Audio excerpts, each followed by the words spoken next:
Hyderabad zone Telangana భాషా సాంస్కృతిక శాఖ సౌజన్యంతో హైదరాబాద్ రవీంద్ర భారతిలో మంగళవారం నిర్వహించిన వసుంధర విజ్ఞాన వికాస మండలి 32వ వార్షికోత్సవ వేడుకల్లో స్థానిక కళాకారుడు మ్యాజిక్ రాజా స్ఫూర్తి పురస్కారం అందుకున్నారు.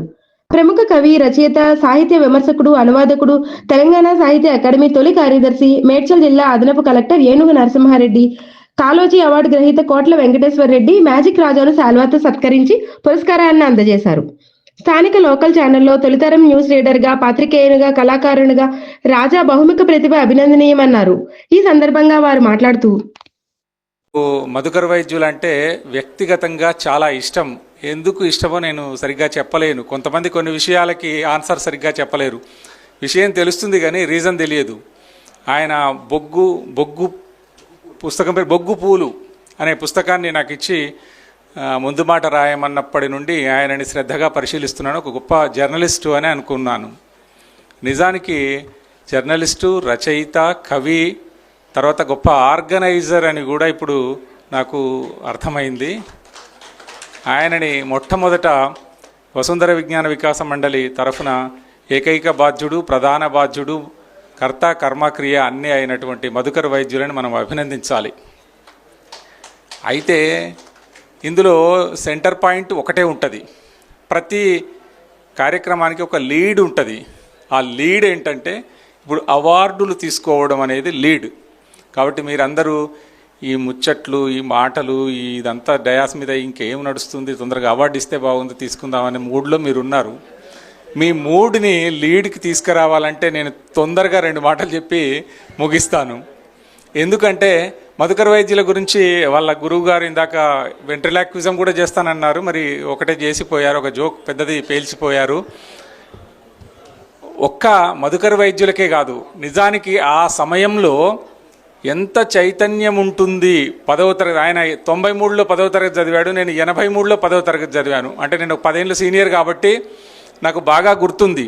వేదికను అలంకరించిన గౌరవనీయులు పెద్దలందరికీ, అలాగే వేదిక ముందున్నటువంటి పురస్కార గ్రహీతలకు హృదయపూర్వకంగా ముందుగా కార్యక్రమానికి వసుంధర విజ్ఞాన వికాస మండలి పక్షాన సాధారణంగా స్వాగతం పలుకుతూ మీ అందరికీ కూడా కృతజ్ఞతలు తెలియజేస్తున్నాను. పురస్కారాలు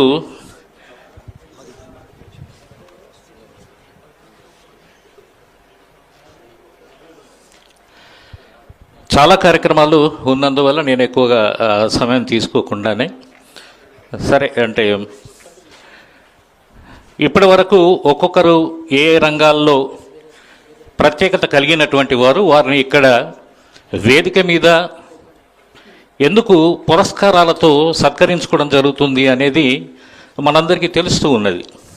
యాంకర్స్ కూడా వాళ్ళ ప్రత్యేకతలు చూపుతూ ఉన్నప్పుడు.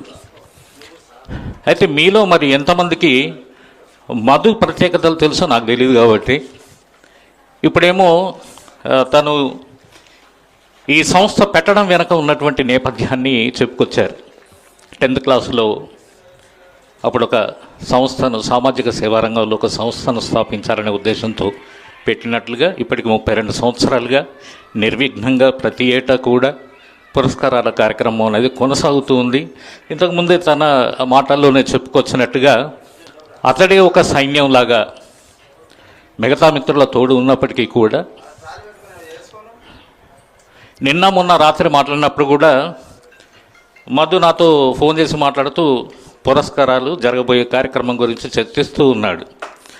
కానీ నేను మాత్రం అంటున్నది ఏంటంటే ఇవన్నీ బాగానే ఉన్నాయి, నీ పరిస్థితి ఏంది, ఫైనాన్షియల్ పరిస్థితి ఏంది, ఇంట్లో డిస్టర్బ్ కాకుండా ఈ కార్యక్రమాలన్నీ చూసుకో. ఎందుకంటే నువ్వు సమాజ సేవ చేయాలంటే కూడా ఇంట్లో సహకారంతో, అంటే సహకారం మీన్స్ ఏంటంటే ఇంట్లో లోటు లేకుండా ఉండగలగాలి. లేకపోతే మనం కూడా ఇబ్బంది పడతాం.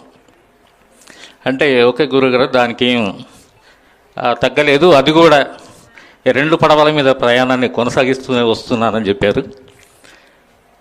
ఆ చార కమ్ముగా అమృతం లేకుండా అని టపీ అని బొడుసులు వచ్చేదాకా గందుకు చుట్టాలు పడదాకా కొట్టింది. కాబట్టి దయచేసి యువర్ ఆనర్, మీరు ఎప్పుడన్నా మీ ఇంట్లో అన్నాలు కూరలు బాగున్నాయని మెచ్చుకోదలుచుకున్నప్పుడు ఇది మన ఇంట్లో కూరనా లేకపోతే పక్కింట్లో నుంచి తెచ్చిన కూరనా అని క్లారిఫై చేసుకున్న తర్వాత మెచ్చుకోవాల్సిందిగా మనవి చేస్తూ మీ నుంచి సెలవు చేసుకుంటూ మీ magic Raja from Godavari Khani.